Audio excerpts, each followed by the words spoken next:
प्रमाणपत्रही तपासत नाही. ते विचारतात तुला काय येतं. तो इंटरव्ह्यूला जेव्हा जातो तेव्हा त्याला चांगली मुलाखत देता येते. वेळ तुम्हाला संधी देते, पण ती तुमच्यासाठी थांबून राहत नाही. नमस्कार मंडळी, पल्लवी दारा या चॅनलवर तुमचं मनापासून स्वागत आहे.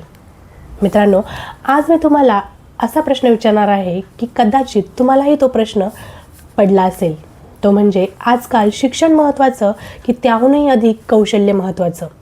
आजकाल घराघरात ऐकायला मिळतं की तू चांगला अभ्यास कर, नाहीतर तुझं काहीही होणार नाही. मग प्रश्न पडतो की आजकाल जगात काही अशीही माणसं आहेत की ज्यांचं शिक्षण कमी आहे, पण आजही ते करोडपती आहेत. आणि काही पदवीधर असूनही रांगेत नोकरीसाठी उभे आहेत. मग खरं उत्तर काय आहे? आज आपण कुणाची बाजू घेणार नाही, तर सत्य काय आहे हे जाणून घेणार आहोत. त्यामुळे व्हिडिओ शेवटपर्यंत नक्की पहा, कारण शेवटच्या काही मिनिटांमध्ये मी तुम्हाला अशा काही गोष्टी सांगणार आहेत की तुमच्या आयुष्याकडे बघण्याचा दृष्टिकोन कदाचित बदलू शकेल. आपल्याकडे शिक्षण म्हणजे डिग्री, परीक्षा, मार्क्स असा समज झाला आहे. परंतु खरं शिक्षण फक्त पुस्तकातलं ज्ञानच नसतं. शिक्षण आपल्याला वागायला शिकवतं, समाजात वावरायला शिकवतं, समस्या सोडवायला शिकवतं, जबाबदारीने कसं वागायचं हेही शिकवतं. डॉक्टर, इंजिनियर, वकील, शिक्षक यांसाठी शिक्षणाशिवाय पर्याय नाही. पण आता तुम्ही म्हणाल की बरेचसे लोक डिग्री घेतात तरी पण त्यांच्याकडे आज नोकरी नाही आहे. मग असं का? पण याचं कारण बहुधा कौशल्यांचा अभाव असा असतो. म्हणजे बघा ना, एखाद्याने चांगले शिक्षण घेतलं आहे, पदवी घेतली आहे, पण तो इंटरव्ह्यूला जेव्हा जातो तेव्हा त्याला चांगली मुलाखत देता येत नाही, संवाद साधता येत नाही, किंवा कम्प्युटरही चांगल्या रीतीने त्याला हँडल करता येत नाही. नवीन टेक्नॉलॉजी आल्या आहे त्याविषयी तो अपडेटेड नसतो, तेव्हा त्याची डिग्री पुरेशी नसते.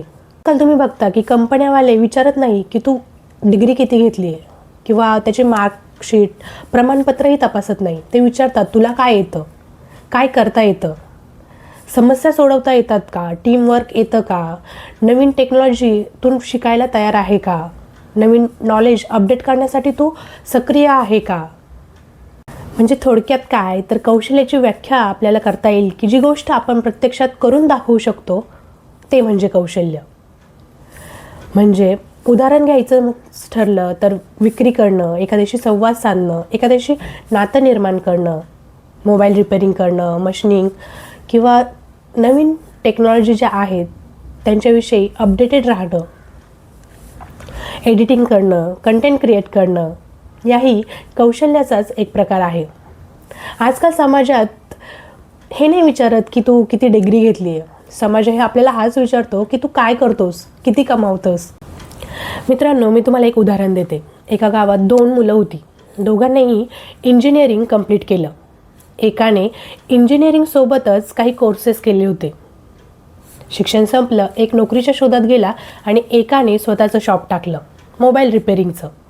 त्यांनी त्याच्या दुकानात 2 माणसं रोजानेही कामाला ठेवली. इंजिनिअरिंग करून गेलेला जो मुलगा होतो त्यालाही नोकरी भेटली, याचाही व्यवसाय चालू झाला. पण व्यवसाय करणारा, ज्याच्याकडे जास्त कौशल्य होती, तो आज त्या नोकरीवाल्यापेक्षाही जास्त कमावतोय. म्हणजेच थोडक्यात सांगायचं तर नंतर हवंच, पण त्याबरोबरच आपण आपल्याला किती डेव्हलप करतोय हेही तितकंच महत्त्वाचं आहे. वेळ तुम्हाला संधी देते, पण ती तुमच्यासाठी थांबून राहत नाही. त्यामुळे संधी मिळाली तर वेळेचं सोनं नक्की करा. आणि सोनं करण्यासाठी तुमच्याकडे शिक्षणासोबतच कौशल्यही असणं तितकंच गरजेचं आहे.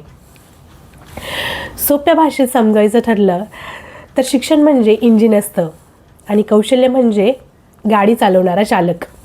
चालक नसेल तर इंजिन असूनही काही उपयोग नाही, आणि इंजिन नसेल तर गाडी चालक असूनही त्याचा उपयोग नाही. मित्रांनो, शिक्षण तुम्हाला दारापर्यंत घेऊन जातं, पण कौशल्य ते दार उघडण्याचं काम करतं. तर हा होता आजचा व्हिडिओ. व्हिडिओ आवडल्यास लाईक करा, शेअर करा आणि कमेंटमध्ये नक्की सांगा तुमचं मत काय आहे. शिक्षण महत्त्वाचं की कौशल्य? आणि हो, तुमच्याकडे काय कौशल्य आहे आम्हाला कमेंट्समध्ये नक्की सांगा. मला ते बघायला आवडेल. भेटूया पुढच्या भागात नवीन माहितीसह. तोपर्यंत जय हिंद, जय महाराष्ट्र.